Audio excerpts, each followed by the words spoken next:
pour la construction de la passerelle sur le Tarn. Afin de prendre en compte le surcoût lié à la relance du marché, l'autorisation de programme est augmentée de 2,302 millions d'euros TTC, portant le coût du projet de 9,89 millions, soit 11,87 millions d'euros TTC. Pour nous, en fait, c'est 2,3 millions, il n'y a pas d'explication. C'est-à-dire pas d'explication détaillée, pas d'explication claire. Et puis c'est d'autant plus facile à le voir qu'ensuite on a le programme Le Bon qui, lui, par contre, est particulièrement détaillé et clair. Donc pour nous, ce que nous vous demandons, c'est le report en fait, de cette décision sur ce point de la passerelle pour que tous les conseillers communautaires puissent avoir exactement les précisions sur à quoi va être utilisé ces 2,3 millions. Si effectivement vous refusez le report de cette décision, nous demandons un vote séparé parce que nous sommes contre ce projet, parce qu'on n'a aucune précision, on ne sait pas à quoi va être utilisé l'argent.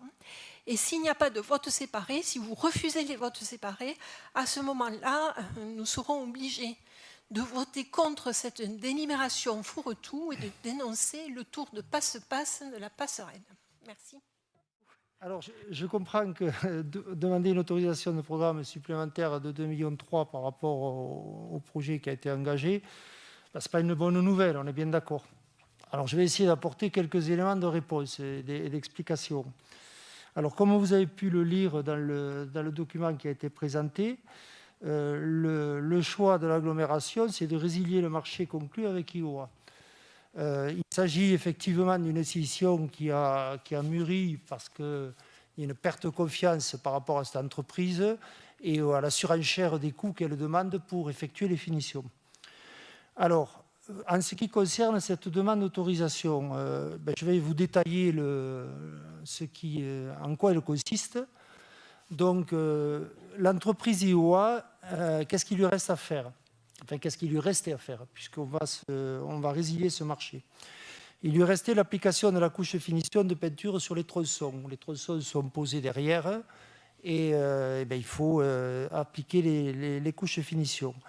Il lui restait la fourniture du garde-corps, la réalisation des niches d'ancrage dans le viaduc, le montage par grutage sur les palets provisoires, l'assemblage des tronçons de l'ancrage de la passerelle, le pose du garde-corps, les finitions, revêtements, bancs, corbeilles, les essais de charge dynamique et la dépose de la plateforme montage par Gossal et le retrait de la mise à l'eau temporaire réalisée en rive gauche.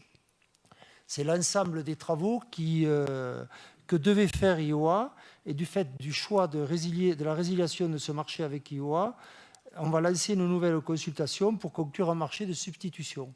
Donc il va falloir maintenant trouver donc un nouveau prestataire pour terminer ces travaux, ce qui nécessite l'augmentation du montant de l'autorisation de programme de 2,302 millions. Alors, parallèlement, il faut bien comprendre que, bien sûr, l'affaire avec IOA n'est pas terminée, puisque l'agglomération va engager une requête indemnitaire qui sera portée auprès du tribunal administratif. Alors, ça va certainement prendre du temps, on est bien d'accord, afin de récupérer les sommes que nous considérons indûment engagées et qui peuvent être estimées à 2,5 millions. Voilà où on en est. Alors, moi, je prends le dossier en cours. J'ai été visiter le chantier, j'ai été voir effectivement les tronçons qui ont été amenés. Bon, la passerelle, elle est livrée, il reste à la poser. Je crois qu'à l'heure actuelle, c'est une autorisation de programme qui est douloureuse. Enfin, moi, je la vis comme ça, je préfère vous le dire, mais nécessaire, parce qu'on ne va pas pouvoir reporter indéfiniment la pose de cette passerelle.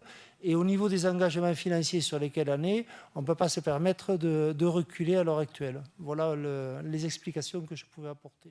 Pour nous, le vote contre, c'est parce qu'on n'a pas les explications claires. Là, vous nous faites des explications orales, on aimerait avoir des explications écrites, qu'on ait ligne par ligne, effectivement, à quoi va être utilisé ces 2,3 millions.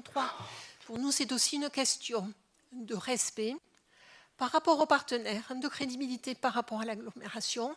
Donc, je redis, nous avons besoin de transparence pour comprendre et mettre un avis.